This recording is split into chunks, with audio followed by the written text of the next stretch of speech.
Material for the brain. Conversations for thinking bodies.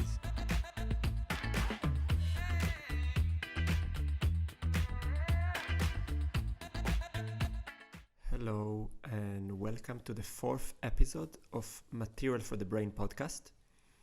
My guest for today is Sarah Hashkes. She's an entrepreneur from the Bay Area, the founder of Radix Motion, which is a company that combines neuroscience and immersive technologies to strengthen the connection between the brain and the body. She holds a master's degree in cognitive neuroscience from Radboud University in Holland. She's a black belt in karate. She's a contact improvisation dancer and a movement enthusiastic. And I wanted to invite Sarah to the podcast specifically to have a conversation on what does technology has to do with the body. Now, before we begin, I would just like to apologize. We had a bit of a connection problem, so the audio quality is not the best, but nevertheless, I hope you can still enjoy the episode. Hello, Sarah. Welcome to the podcast. How are you? I'm pretty good. We had some technical difficulties, but this is technology.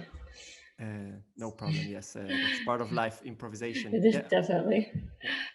I'm very happy to have you as a guest. It's been, I think, a few years since we've met in person, I think in 2010. And I was already there quite curious about the things that you were doing. Mm-hmm. And I'm very happy to have the opportunity to have this conversation with you today. So first, I just wanted to acknowledge that we have a certain common ground of things that we share that are pretty rare, and I think that we are both to a certain degree movement and technology nerds, which is quite a rare thing. And I think it's the first thing I wanted to ask you is if you could. I thought I met you before you became a dancer. You know, like the first, I think, jam or like workshop. I don't know if you remember that. I do remember. You met me when I just started moving and you were you couldn't touch your feet. I remember. I think it's one of the most inspiring paths I've seen, like somebody connect to their body throughout the years. So. Thank you. And you were already kicking ass black belt karate then, and I was just starting to explore how to get slowly to my toes. That's that's a nice reminder. So maybe you can start by sharing a little bit. How are you? What are you doing nowadays? Where are you in the world? I'm in Oakland, outside of San Francisco, in a community house. I have a startup that's called Radix Motion. It takes most of my life. It's more, I consider it more of a revolution. You know, I keep saying like, how can I change the world? And now I'm trying to do it the corporate way. So our startup is really focused on how can we get people to move more using technology. At some point I realized, if you can't beat them, join them. Technology is here to stay. These cell phones are here in everybody's hands. These laptops that we sit in front and computers, they're not going away anytime soon. So what can I do with the technology that exists? What can I do with more immersive technology like virtual reality or augmented reality to increase our connection to our body, to give us different types of feedbacks about how we move that are not just mirrors, but based on 3D movement data.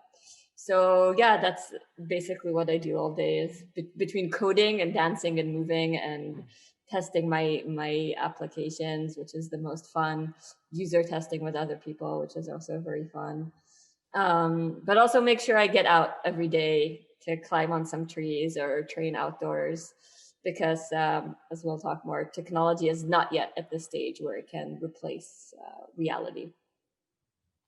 Yes, for sure. And how do you personally divide your time between, let's say the less embodied spaces of working with coding and that kind of stuff, and to time where you pay attention to yourself physically?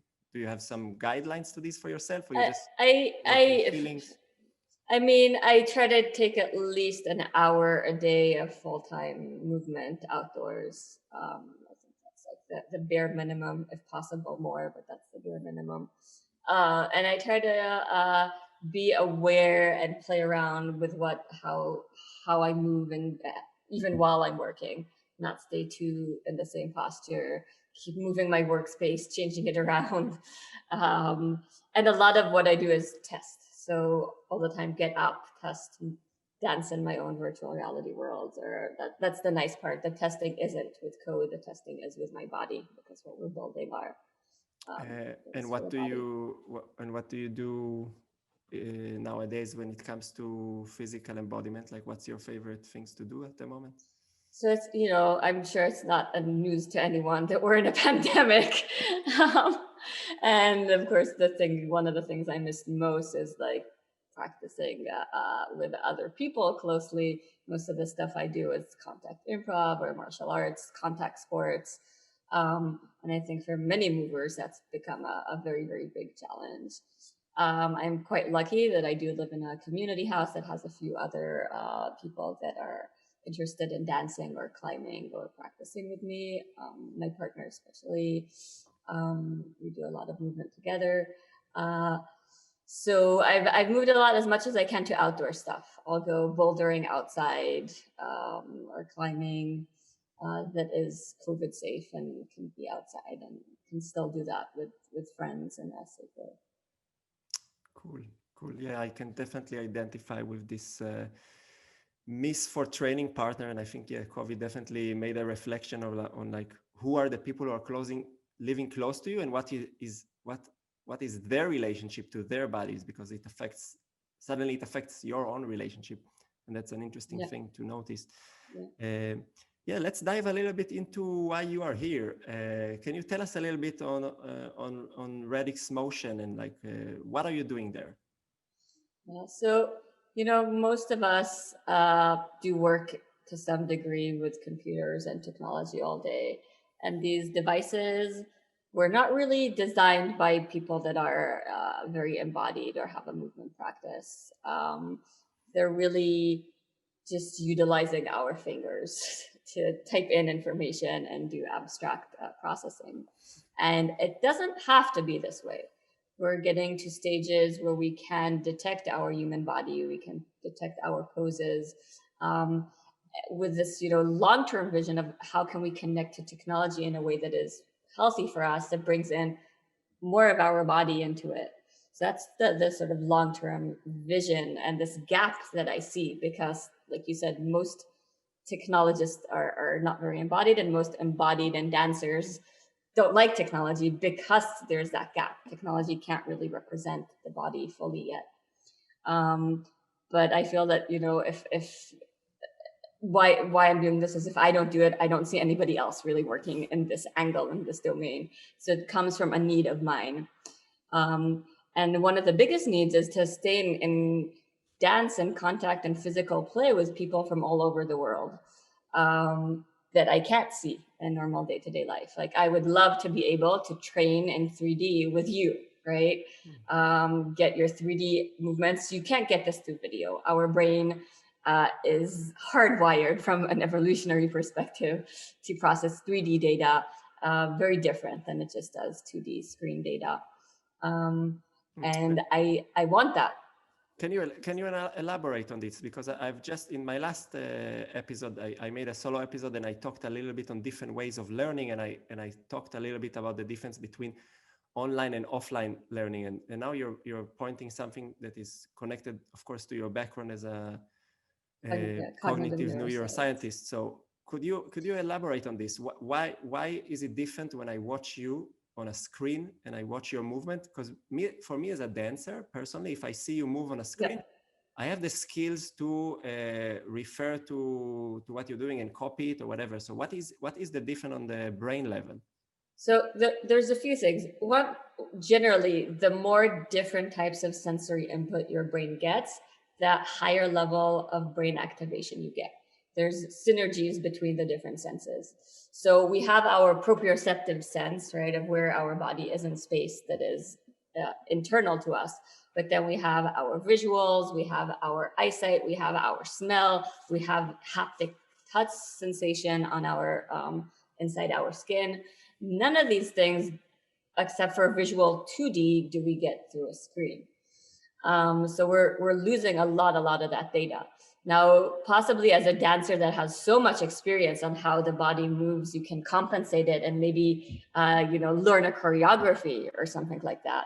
But if you're looking to form an empathetic connection with your teacher, you're looking to form a deeper understanding of what's going on the emotional level, it's very difficult to get from a video because we don't have all these little cues that our brain is very used to getting and sort of needs to get.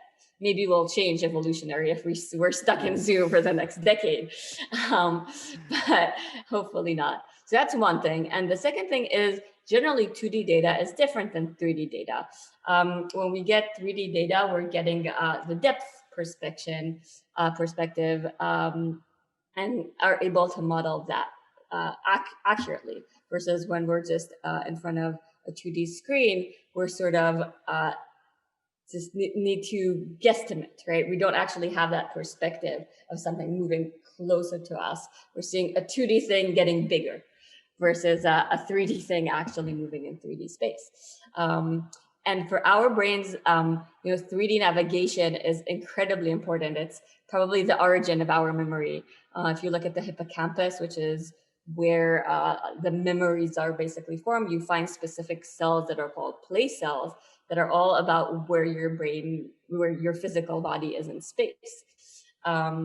So if we're getting into these virtual 2D things that are not really a space, we're not getting as much of that activation in our brains. So there's not a lot of research on this, but a little bit that, for instance, when you do learn things in VR, you're activating much more spatial memory and you can retain memory for longer too.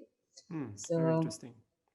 Yeah, it's actually, you've mentioned something about creating an empathetic connection to your teacher. And I think one thing that is obvious for many people who are having the experience of teaching and learning via the Zoom platform or whatever platform they're out there is that it's quite okay for delivering information, but it's quite weak for delivering experiences. Because again, okay, if I'm very interested in consuming some knowledge or getting specific drills, so I can use it. But if I want to go into an experience, it's lame. It doesn't work. And so yeah, I like that distinction. It's the first time I've heard those words, but yes, you can transfer information. We're transferring bytes now, but our embodied experience really requires all those sensory inputs that we're not getting.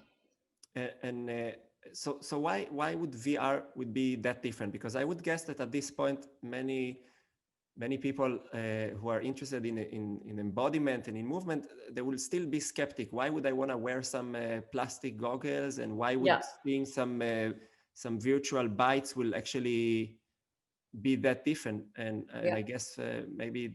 So I was the biggest skeptic, honestly. Before I tried VR, I was literally the person who put me in VR. I was just telling them, you're just going to put a screen on me. It's going to change my brain. I have a full body. You can't this is bullshit. But then I tried it and, unsurprisingly, it was a VR porn experience. And I was in a body of a man and I looked down and I had the body of a man. And it was just, changed my whole perspective of what you can do to brains, how easy it is to trick them. Because the moment my eyes were actually connected to the way I move my head, and those two senses got connected, the proprioception with the visual sensation, my brain really believed that I was in a different body. So the moment you are able to start changing that belief about what your body is incredibly strong. And that's something that we can't even do without technology. Like for me to believe I'm in your body, right? I can try to mirror you. I can look at you in the mirror. I can imagine I'm moving the same way you are. But for me to actually be in your body and try to copy your movements from that first person perspective was something that just fascinated me. What can we do with that? Can I have this, imagination, put me in Matan's body, I'll be able to dance like him, maybe.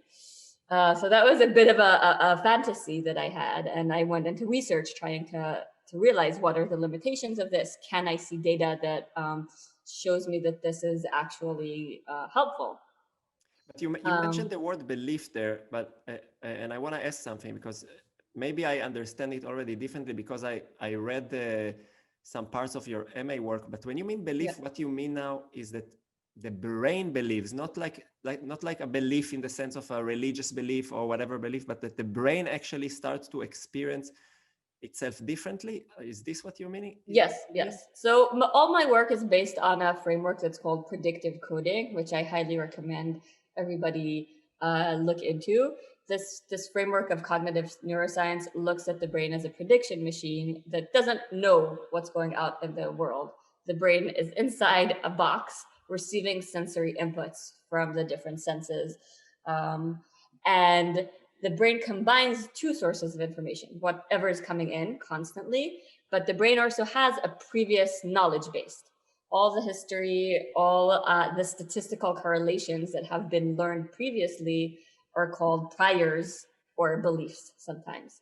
So, there is no such thing really as being in the moment. Every moment that you're experiencing also has the cumulative effects and the whole knowledge that your brain has experienced from the beginning. Or yes, so you can start playing with these statistical correlations in ways that don't fit your usual beliefs. Like I have a very known belief about the size of my body, the shape of my body, and in virtual reality, I can start giving different types of information that don't fit that previous prior or belief that I have, that my brain has. And what does this do to the brain, actually?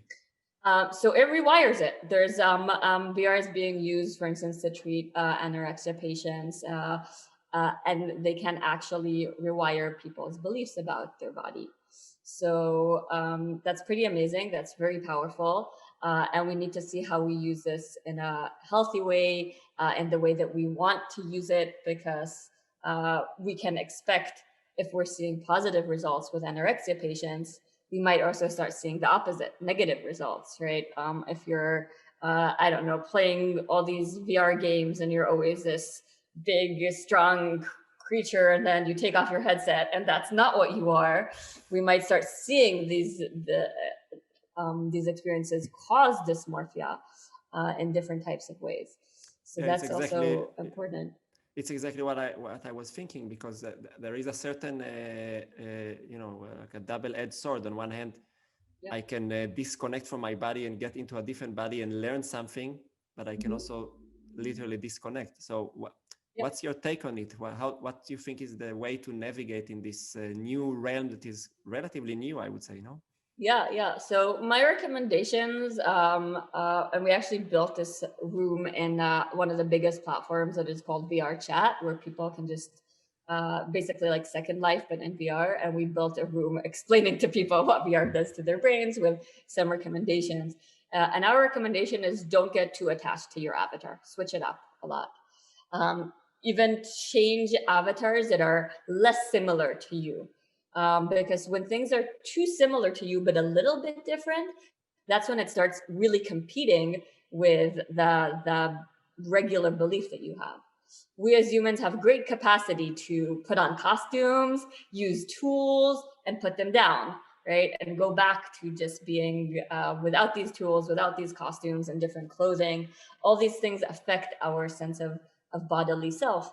But if you're always doing the same thing and it's very close to what you are, but not exactly, you might start seeing stronger dysmorphic effects when you're not in VR. And that's why in our designs and the things we build, we build things that are very fantastical. You can be a cat, an owl, you can have tentacle arms, you can be 10,000 particles that are just, you're controlling them with your body. Can you have a tail? Yeah. Oh, that's my dream. I've been working on a tail for so long. I have some prototypes. Yeah, that's totally my dream. When I was in my dance academy, yeah. And we studied ballet every day, and ballet has this kind of grace and complexity in it. and we would always imagine what would it be to do a ballet also with a tail, and then you will have to kind of synchronize the tail, and counterbalance. yeah, exactly. This would be great to experience. But wait, I realized that I a little bit interrupted you to actually explain all the audience who are listening to what Radix Motion is actually doing. So you started to explain like the base of the initiation of the company, but what are you actually offering to people? So we have a prototype out there that's called Me You, because it's about trying to connect me and you, which is a messenger that's based on body movements. So I can record a 3D short dance. We have like a 7-second recording currently our platform can deal with, where I can jump, hug. Mostly we don't do very well with sitting or rolling on the floor. that goes wacko.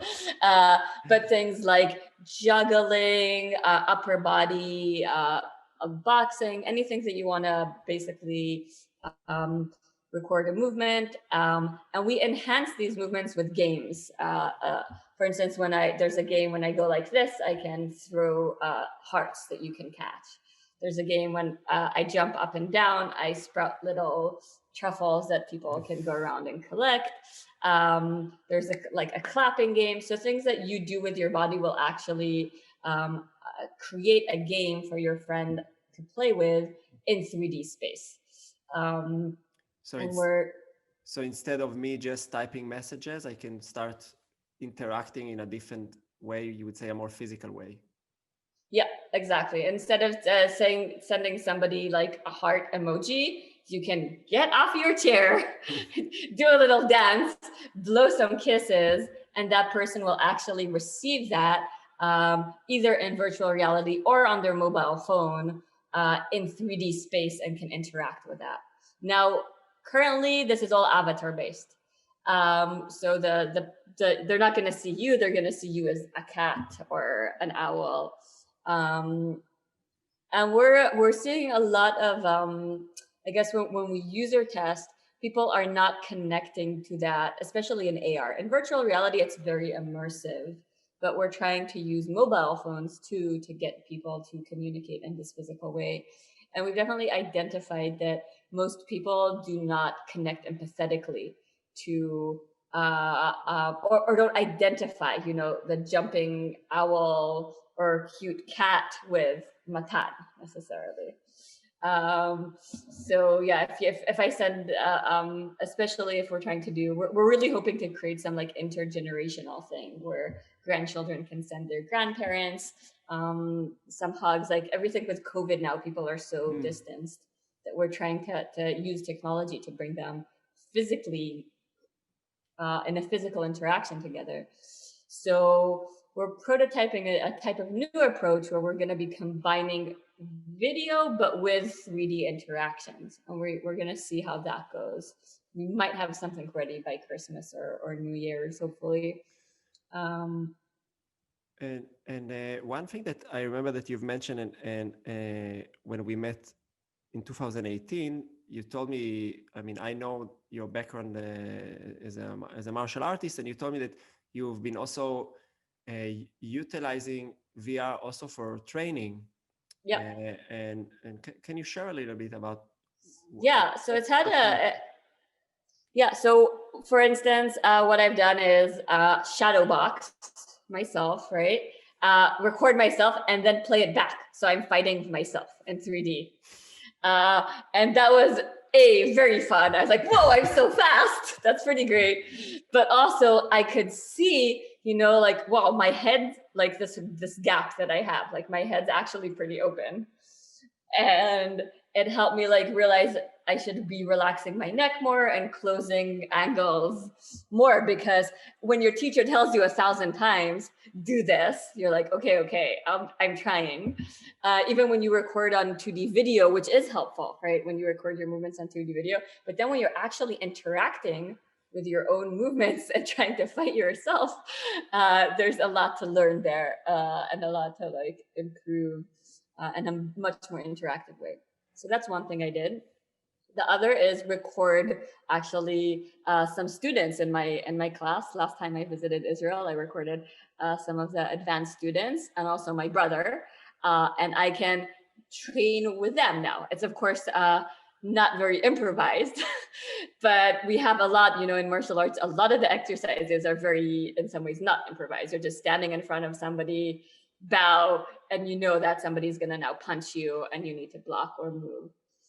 So I could record their punches and then fight them whenever I want, try to deal with my brother's speed, which I still can't. Even in VR, after many times, he's still like 1,000 times faster than me. So, so if we take the famous scene in Matrix where Neo fight Morpheus in the imaginary dojo, and where we are right now, so what would be the gap? What would be the closest thing that we could simulate today? Me sitting in the same room or in another room with you and using all the best technology that we have, what we would get nowadays? With the best technology, like if I would put you in a motion capture suit, we could get pretty close fidelity.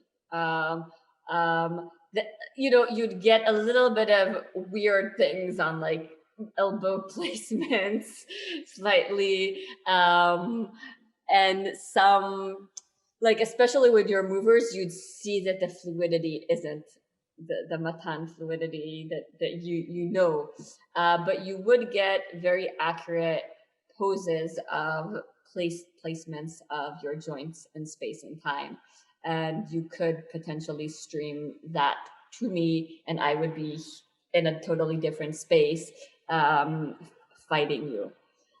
It goes again much worse the moment you take the body to the ground and start rolling around.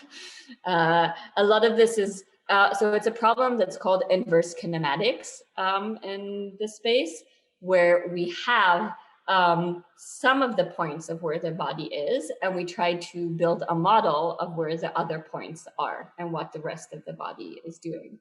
Because even in a suit that has, multiple points that we're recording, we don't record every rib, for instance, or every little movement. There's so much movement in our body, and we're not able to record all of that. So there's these inverse kinematics models that try to guess where other things in the body are based on where the things that we're measuring are. And the more points you can get, the more accurate it becomes. Okay, wow, it sounds like a complicated task to achieve then. But you would say that when it comes to vertical movement, when two people are standing, so it would be realistic, because it would be realistic to imagine something like this, like a sparring without impact session. Yeah, and if you want impact, there's already suits out there that give you both vibrations, electric shocks. Wow. Just choose. So if we're going very high end, there's ways to do this. Now, personally, what I'm interested in and what we're trying to do with Radix Motion is not go very high end. Go with technology that people can actually afford. We're trying to democratize this high end, and no, we can't give people, their that type of high level of fidelity yet. But we're trying to do our best with AI, combining just regular cameras. For instance, just a webcam can now, with pose detection and AI algorithms, know where your joints are and communicate that into virtual reality or augmented reality. So that's the angle we're trying to take, is something that is more accessible to everyone. Oh, that sounds smart strategy. I'm just curious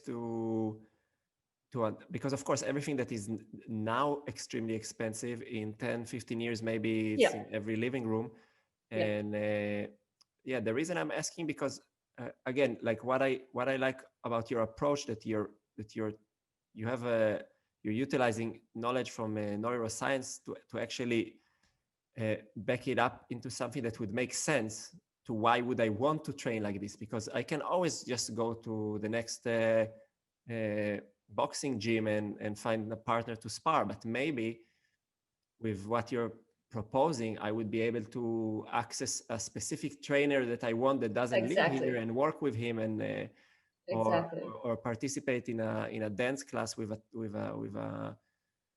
teacher that I really admire, and get something else from the experience. But are there still, because we cannot simulate all the senses so through virtual reality, Yep. so what would you say, like, what is happening when we cannot smell? Like, Yeah, how does we're this losing affect? stuff. And We're but how does this definitely. affect, that affects us on the movement level? What does smell has to do? It's a great. So smell is a very interesting sense because it actually goes directly to our cortex without even passing the central thalamus, which might be why smells can immediately take people to like a specific memory, or smells sometimes are connect very much to like our childhood and old memories. And I'm not sure what it would do. I can tell you that there are some prototypes that do also transfer smells in virtual reality. They're still coffee smell, apple smell, but possibly human scent is not very far from that either. So we're slowly trying to get to that point where we can simulate more and more of the senses. Um, my guess would be that we use this even in martial arts. It's the eyes are very important, but we use all the senses to know where someone is in space and how things move, and that will definitely, we won't have that yet until we do. But One thing that I picked up in your bio that provoked my curiosity is that you've mentioned psychedelics as part of your field of research, and that is connected to what you're doing. And when we are talking about these, let's say, out of body experiences and identity and embodiment, from the short experience I have with psychedelic, I can see the connection. But could you elaborate a little bit about it? yeah, so psychedelics, we've talked about the top down and bottom up, right? The top down information coming from your senses, and these priors, beliefs that are called top down information that's coming from your brain. So psychedelics break down these top down beliefs.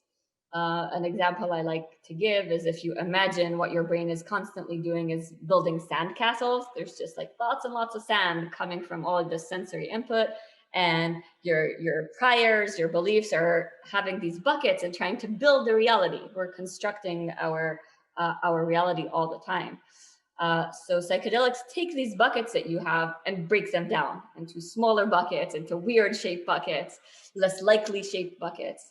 And now your reality is actually different. What can you do with buckets that are smaller? You can get much more details, but also there's so much sand that's constantly coming into your brain, and that creates a type of overload sensation for your brain that now needs to deal with all the sand, and it starts rerouting it. And that's when you get these interesting effects like synesthesia, when audio, for instance, is affecting your visual perception, and you can see things change color and things move based on the actual audio input that's coming in. So this is does that make sense? Yeah, totally. So this is sort of the model of psychedelics. I wrote a paper that's becoming more and more mainstream. It took 2 years until some of the biggest experts are starting to like cite it and agree with this understanding that this is psychedelics break down the top-down beliefs and priors that we have. Now, I can't with virtual reality. I can't actually directly break down the priors, but I can influence them by changing the statistical correlations in my senses. For instance, if I put you in a body where when you move your right hand, you see your left hand moving, right? That doesn't fit the usual model you have about yourself. That doesn't fit your belief about how your body works. So I can really create a very big prediction error between your model and the incoming senses.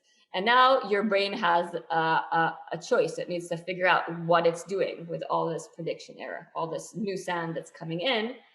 And it can also start rerouting that and creating this extra neural plasticity, these extra senses like synesthesia, because of this overwhelming difference in statistical correlations compared to what you're used to.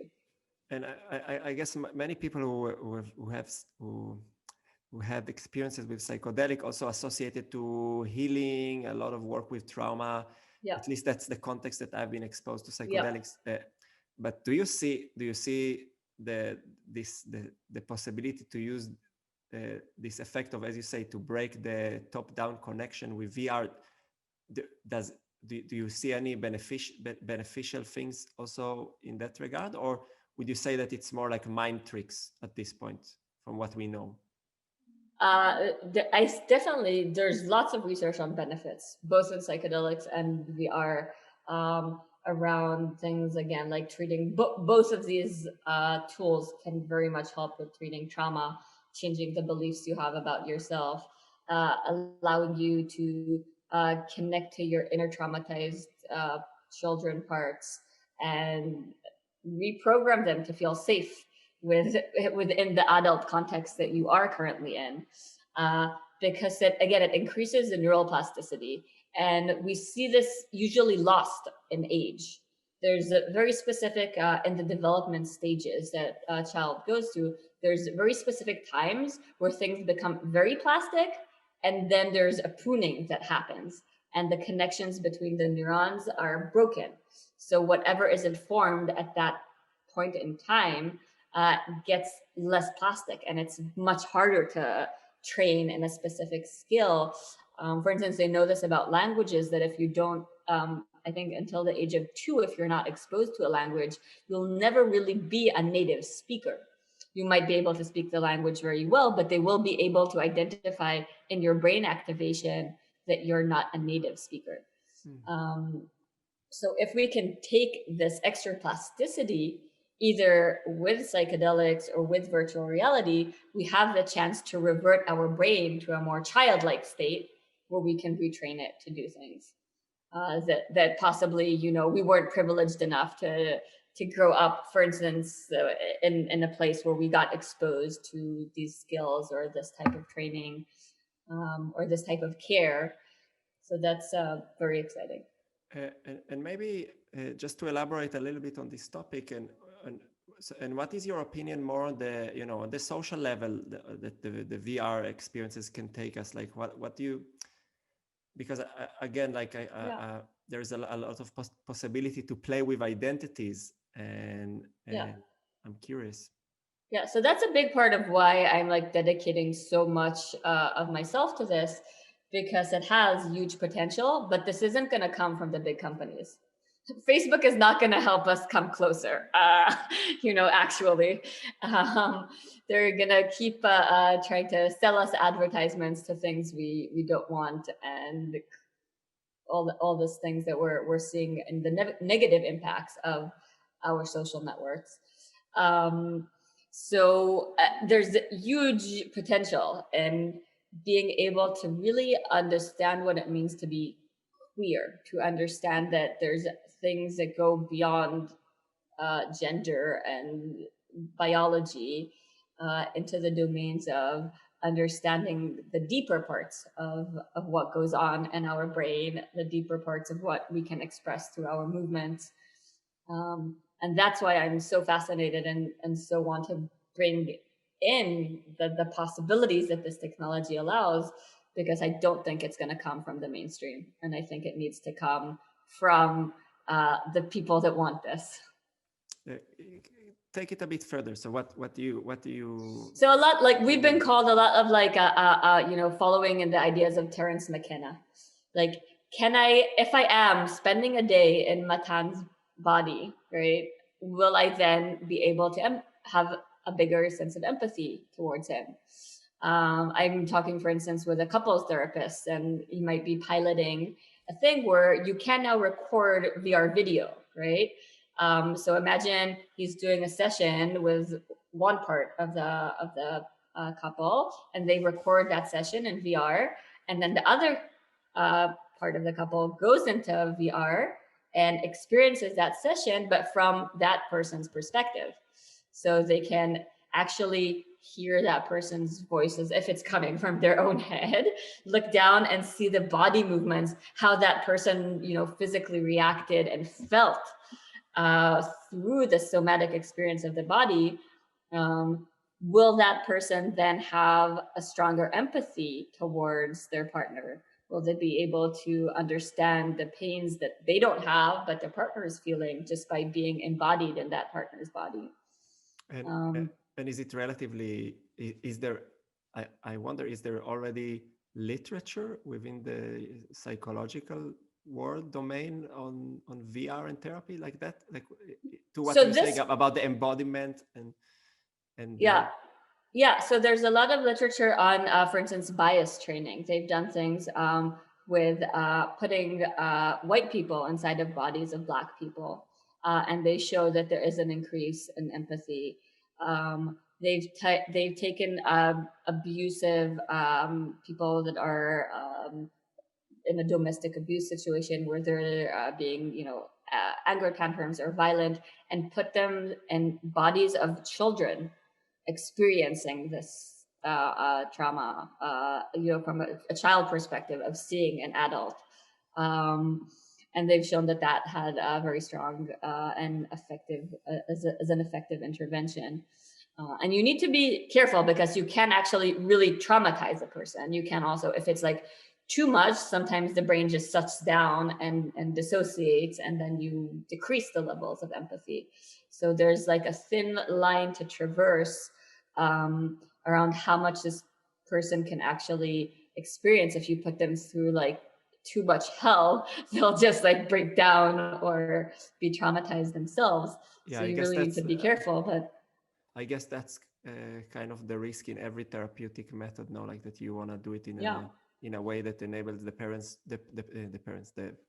person to touch the trauma, but not too much. But you mentioned now the idea of entering through to a child, to see the world through a child body. I guess that's a very interesting there's an amazing paper from Stanford University where they use this to treat depressed patients that were resistant to medication.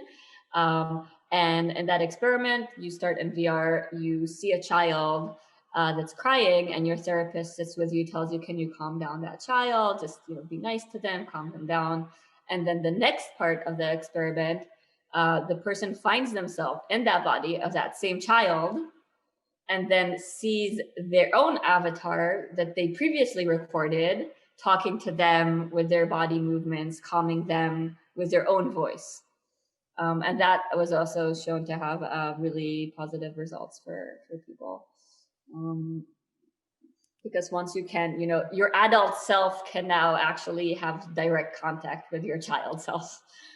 No, it's very interesting because I think like I'm also thinking when it comes to movement, like there is so much heritage we carry from childhood, body memory, trauma that is stored in the body, and sometimes I walk in the street and I see some grumpy face of an old person, and very often it comes to me this thought now, and maybe it's because I'm a father that and I'm asking myself, where are the traces of their inner child who is just sweet and adorable that you want to hug and kiss, and now they're all grumpy and tense, but where is it still somewhere there? And I wonder, like, I wonder what would it make me feel if I would suddenly have a moment of experiencing the world again through that perspective. Did you went through something like this yourself, or? So I recreated this experiment with a baby, not a child, but like a baby. And it was very impactful for me. There was a baby floating in space, and I was just like trying to be nice to the baby. And then I went into the body of a baby and had these huge hands and huge face. Not of me, it was just like a blank, sort of vague face and hands. And I could hear my own voice trying to be kind to the baby. And then I sent the baby into space to fly and explore the planets or something. And it had, I set that up as a like experience in a few events here in the Bay Area. And I think everybody that went through that had quite a transformative experience. What about the animal kingdom? I know, like in the movement world, there is a lot of, let's say, animal trends, and most of the time I see it more as a gimmick. But what would you think about that?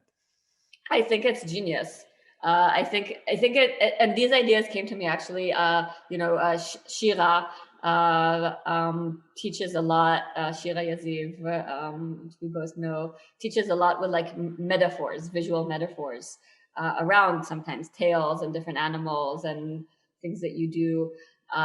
And it's incredibly helpful. This was also part of my academic thesis. When you're trying to teach movement to most people, if you break it down into then do this, angle 90 degrees, hand 20 degrees, this, you're activating much higher level parts of your brain that are slower, versus just giving an instruction that's based on a visual idea is going to be much lower in the brain, much faster, and for a lot of people more effective in learning. We're not really meant to learn from like the animalistic perspective. We're not really meant to learn such very precise step after step actions. What we are, from an evolutionary perspective, meant to do is very goal oriented. So what is your goal in this? One of the teachers, I remember Marlo was saying, like, you're cleaning a window with your butt, which is like ridiculous, but also, I have a goal now. I don't need to break it down to my hip bone goes 30 degrees here and then upwards 20 degrees, then it goes that way. So I just have a visual metaphor. So why do you think I can use that in virtual reality. I can give you the tale. Yeah. Sorry, I've interrupted you. But why do you think is it so common to teach movement in that matter of precision and align yourself exactly like that? Like, why do you think if it's so counterintuitive for the brain? Why do you think it's so common? What is there any advantage? You tell me. Is there any advantage from the brain to? I mean, I think the world of modern dance is a weird world of aesthetically, trying to create something that's aesthetically pleasing to a crowd. But it's also in fitness, in martial art, in many areas. I see that like people will tell you, like, make sure that your shoulder is exactly 30 degrees, and all these kind of ideas. I also sometimes say these things. Is there no let's say certain advantage in also including the cognitive brain while studying? Maybe there might be, but my best guess would be that you need to find a way for that knowledge to percolate down to your faster subconscious levels. And that's, when we talk about training 10,000 hours or doing something 10,000 times until you become an expert, it's for that. It's to take some high level concept, and you can actually see this in the brain. As you learn things, the activation pattern moves further back from your prefrontal and more forward areas of the motor cortex. It starts moving back into the lower level parts of your brain. And this is what you would call flow. This is what I would call flow, when your prefrontal cortex shuts up and lets the rest of your body, the parts that are supposed to be dealing with movement, dealing with a specific task. You can have flow in a chess game. You can have flow in solving math. But very specific modules of your brains that have that expertise, they get to dictate the activity of the rest of the brain without these higher level nonsense parts interfering. Interesting. Yeah. And there are experiments where they actually shut down. They can like electrocute parts of your brain to shut them down to put you in a state of flow. This has been around for a while. One thing that comes in mind, because we are talking also about technology and equipment. So let's say a person like me who doesn't have any experience with VR, like, okay, how do I start? What would you recommend somebody? What should I get? Like, how does it work? Can you explain a little bit too? Because I'm sure many viewers or listeners Yeah. of my podcast would not necessarily have any connection to this world. Yeah. Um, so you're putting me in a difficult situation because I really don't want to recommend Facebook products, but unfortunately, they are currently the cheapest consumer device out there. For less than $300, you can get a VR headset that is very consumer friendly when it comes to the technology. Um, they're not so friendly towards independent developers like me. Getting my software onto the headset will require you to do a little bit of like manual labor of putting your headset into developer mode and downloading what I build from not the official store, because despite everything we're trying to do, despite the fact that they say they want to connect people, they're not letting indie developers like me on their store. Um, so that's one of the biggest players. If you have a gaming computer by any chance, like if you are already a gamer, then there are headsets by Vive that you connect to your gaming computer that are probably better quality. And you can get like a wireless adapter, because I think for movers, it is fun to be untethered and be wireless to be able to move around. So those are the two big VR companies that exist: Oculus and Vive. Oculus is owned by Facebook. And do you need like a special computer or any? So for Oculus, no, you just need like a regular. You don't need any computer. It's a standalone. But for Vive, you do need a gaming computer, something that has a strong graphics processor. Akin to this is going to be very technical for people who are like have a 1080 NVIDIA graphics card, something around that, and a Windows computer. If you want to run like the higher VR headsets that connect to computers. And is there a lot of like already VR communities, online communities where people are connecting and sharing? Is it already? Yeah, definitely. Like the one I would recommend is VR Chat, that actually has a big like breakdance type community in it, mostly Asian. And they have like these dance offs in VR and competitions, and make very cool videos. They can add, if you have a Vive, you can actually add more trackers to yourself. So you can buy these little trackers and put them on your knees, on your legs, and then you can get more of your body into the system, because currently with VR, we just have two hands and a head. So it's 3 points in space. Cool. No, I'm definitely gonna try to see how I'm gonna, because I'm gonna have my first VR experience, because I missed the invitation when I was in San Francisco to experience it with you. Okay. But it's something I'm definitely interested to play with. So I wanna say thank you for the time and everything that you've shared. I've definitely learned a lot, and I wanted to ask, like, where can people find you if they wanna hear more and read more and connect more to the things you're doing? Maybe you can share a bit. So you can find me on LinkedIn, Sarah Hashkes. Maybe you can post like a link with this. I'm very happy to connect to movers. We're even giving out small grants to provide dancers and movers with a tech if they want to explore embodiment, our technology, give us feedback. So we currently have a dancer in Belgium and another movement dancer technologist here in the Bay Area that we're working with a little bit to basically, we just want this technology to get into the hands of movers that otherwise wouldn't. So if there's people out there, or if you want to, we can talk about sending you a headset. Definitely contact me. And we also do have a mobile app out there. The movement fidelity in it isn't as amazing from like an iPhone, but you can also check that out, Miu 3D. It does identify things like jumping and blowing kisses and turning around. and moving in space. So there is a type of movement language that can be created, but it's, I understand that for dancers that are so embodied, it's a constraint.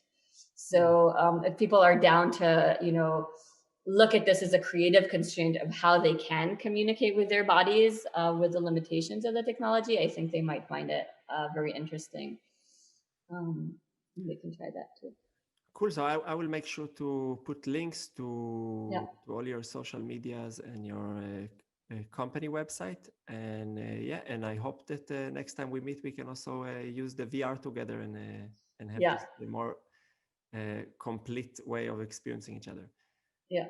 Thank you very much for your time and everything you shared. And I hope you enjoyed being a guest. For more movement-related content and educational training programs, visit our website at www.movementlab.eu.